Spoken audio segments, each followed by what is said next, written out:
120 वर्ष की आयु थी परमात्मा की उस समय, 120 वर्ष। और 120 वर्ष की आयु में 200 किलोमीटर पैदल चल कर गए। तो कहने का भाव ये है, हर एक बात से पता चलेगा वो क्या थे।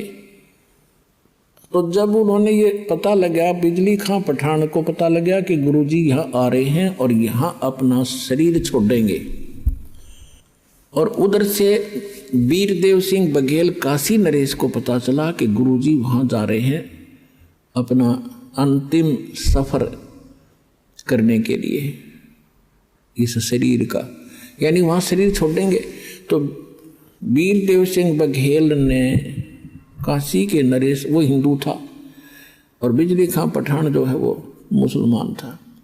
तो यहाँ के हिंदू जो शेष थे कबीर साहब के, इंक्लूडिंग वीरदेव सिंह बघेल, इन्होंने स्कीम बना ली कि वहाँ मुसलमानों का अक्षेत्र है और वो गुरुजी की बिरान माटी करेंगे, जमीन में दबेंगे और मुसलमान रीति से वो इनका अंतिम संस्कार करेंगे। ये हम नहीं देख सकेंगे, हम अपनी रीति से उसका संस्कार करेंगे और सबको यहाँ लाएंगे बनारस में।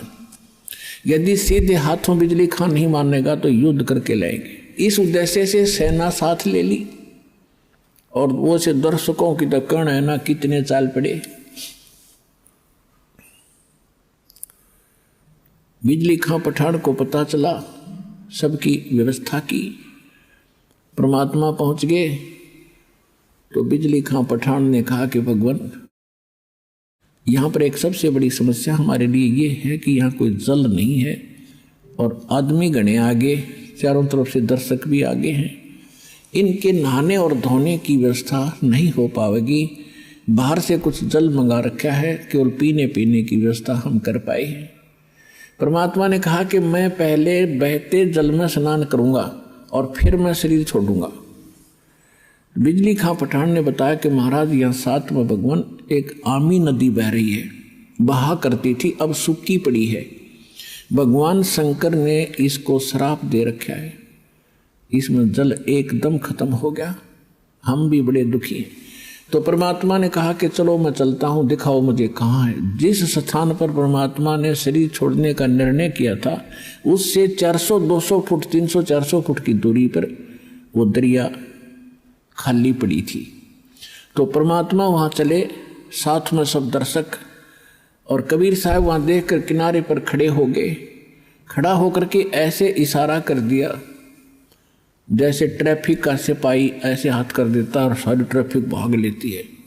परमात्मा ने ऐसे इशारा किया था और काफ़ी दूरी पर उस दरिया में एक ऐसा धमाका हुआ जैसे कोई पत्थर फटा हो, कोई बम फटा हो, और एकदम पानी का फव्वारा निकला और पूरी दरिया भर के और बहने लगी।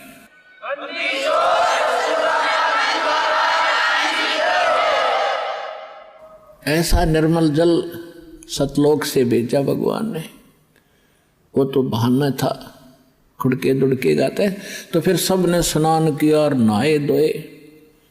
परमात्मा ने कहा कि भाई बिजली खां पठान, एक चादर नीचे बिछाओ, इस पर लेटूंगा, एक चादर में ऊपर ओढ़ूंगा। तो परमात्मा के लिए एक चादर बिछा दी, उसके ऊपर सुगंधित फूल डाल दिए 1-1 इंच मोटे, कि गुरु जी इस पर लेटेंगे। तब परमेश्वर ने पूछा कि बिजली खां पठान, कि बिजली खां पठान मुसलमान भी अपनी सेना लाकर खड़े कर रहने 100 फुट की दूरी पे, और वीरदेव सिंह बघेल काशी का हिंदू राजा वो भी 100 फुट दूसरी साइड में पूरी सेना की सतर्क खड़ी अपने हथियार में जकड़े हुए, और दर्शक बीच में बैठे। परमात्मा ने पूछा, दोनों बिजली खां पठान और वीरदेव सिंह बघेल सामने खड़े आपस में गुरु जी के पास में। परमात्मा ने उनकी तरफ नजर करके कहा कि भाई ये सेना किस लिए लाए हो तुम दोनों? दोनों शर्मा गए, नीचे को गर्दन कर ली, बोले नहीं। तो दूसरे लोग होते हैं हिंदू मुसलमान, तो मुसलमान कहने लगे जी आपकी मृत्यु के उपरांत हम आपके सबका अंतिम संस्कार मुसलमान रीति से करेंगे, अगर ये हिंदू नहीं मानेंगे तो हम इनके साथ युद्ध करेंगे। हिंदू कहने लगे हम इनको मुसलमान रीति से ये अंतिम संस्कार आपका नहीं करने देंगे, और ये नहीं मानेंगे तो सेना इसीलिए ला रखी है कि हम युद्ध करके जबरदस्ती ले जाएंगे। पुणात्माओं, उस समय भविष्य वक्ताओं ने ये भविष्यवाणी कर रखी थी कि इस वर्ष में एक भयंकर ग्रह युद्ध छिड़ेगा और बहुत जनहानि होगी। अब परमात्मा ने वो कहर टालना था। यदि मालिक समर्थ ना होते तो लड़का मर जाते, हिंदू और मुसलमान कत्लेआम हो जाता। परमात्मा ने कहा कि खबरदार, जब तुमने जरा सा भी झगड़ा किया, जब तुमने झगड़ा किया, दोनों को 3 तलाक, हिंदू और मुसलमानों को 3 तलाक मेरा। फिर भी सुन लो, मेरे शरीर को चाहे 2 भागों में बांट लेना बेटा, तुम लड़ियो ना, मेरा काला मुंह हो जाएगा। अब वो ऊपर से तो सब हाँ भर रहे थे, अब ठीक है जी, लेकिन अंदर से ये था कि एक बार शरीर छोड़ दें गुरुजी, फिर हम आप देख लेंगे। अब वो तो अंतर्यामी थे, सारे जाने थे इनमें केक को बदबरी पड़ी है। एक चद्दर नीचे बिछी थी, लेट गिरे, एक ऊपर ओढ़ ली। कुछ देर के, कुछ ही सेकंड के बाद परमात्मा ने ऊपर आकाश में जा रहे थे, सह शरीर जा रहे थे, वहां से आकाशवाणी की कि भाई उठा लो चद्दर, हटा दो पर्दा, इसमें नहीं है मुर्दा। इतनी जोर की आवाज आई, गुरुजी की आवाज, ऊपर देखा सबने कि वहां परमात्मा तो वो जा रहे हैं, वो जा रहे हैं, कितना तेज शरीर है उनका। और चद्दर उठा के देखा, जितना शरीर था उतने सुगंधित फूल बन गए उस मालिक के पूरी। वो तो मालिक लीला थी, सह शरीर चले गए।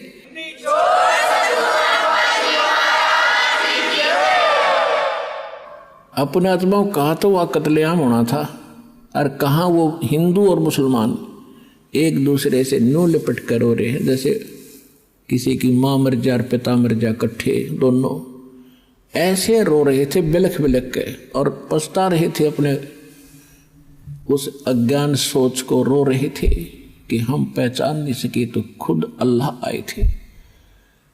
रो रहे थे बुरी तरह कि हमने बहुत बुरा किया, हमने कभी सुख, अंतिम समय में भी सुख ना दिया अपने मालिक को, अंत में भी उनको इतना तंग कर दिया। तो उन्होंने, बिजली खां पठान ने कहा कि भाई एक चद्दर आप ले लो, एक हम ले लेते, आधे फूल आप ले लो, आधे हम ले लेते। बड़ी दया करी दाता ने, क्योंकि हम तो समझ के कुछ ही नादान मुसलमान और हिंदू हैं, ये बकवाद कर सकते। तो आधे आधे बांट के वहीं पर 100 फुट का फैसला है। इधर हिंदुओं ने बना रखी है अपनी यादगार भगवान की, इधर मुसलमानों ने, वो आज भी विद्यमान है, और हम उसका चित्र भी लाए हैं, आपको दिखाते हैं। ये तो है मुसलमानों वाली यादगार। इसमें थोड़ा सा क्षेत्रामंद इसके अंदर भी जाकर आए थे, और इधर ये गेट है मुसलमानों का, और इसकी आड़ में, इस साइड में एक और गेट है, वो हिंदुओं के लिए है। और ये जो यादगार है ये हिंदुओं ने बना रखी है, और इनके बीच में ये गेट है सामूहिक आने जाने का आपस में। ये रहा। वहाँ कोई भेदभाव नहीं है, हिंदू और मुसलमानों का आपस में आज तक वहाँ का कभी कोई झगड़ा नहीं हुआ।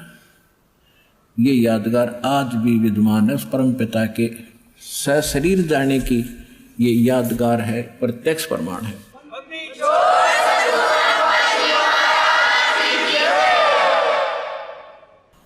अपनात्माओं, बिजली खां पठान ने 500 बीघा जमीन हिंदुओं की यादगार के नाम दे दी वहीं पर, और 500 बीघा दे दी मुसलमानों को। जहाँ पर कबीर पंथ का एक वहाँ आचार्य महंत रहता है, दास वहाँ देख कर आया है, और काशी चौरा के अंतर्गत उसका प्रबंधन है। तो पुण्यात्माओं, अभी तक जो ये धारणाएं गलत थी हमारी भगवान के विषय में, अब इन सत्संगों से आपकी क्लियर हो जाएगी। ये यथार्थ ज्ञान है, क्योंकि अभी तक हम लोक वेद सुना करते थे कि कबीर साहब एक दुल्हा थे, दानक थे, कहीं पड़े मिले थे, विधवा ब्राह्मणी का हुए थे। हमने कुछ भी सिर पैर परमात्मा का नहीं पता था, तो आंखों देखा उन संतों ने बताया है, और साथ में हमारे सदग्रंथों ने प्रमाण किया है कि परमात्मा पूर्ण ब्रह्म सारी सृष्टि के रचनहार कबीर परमात्मा है।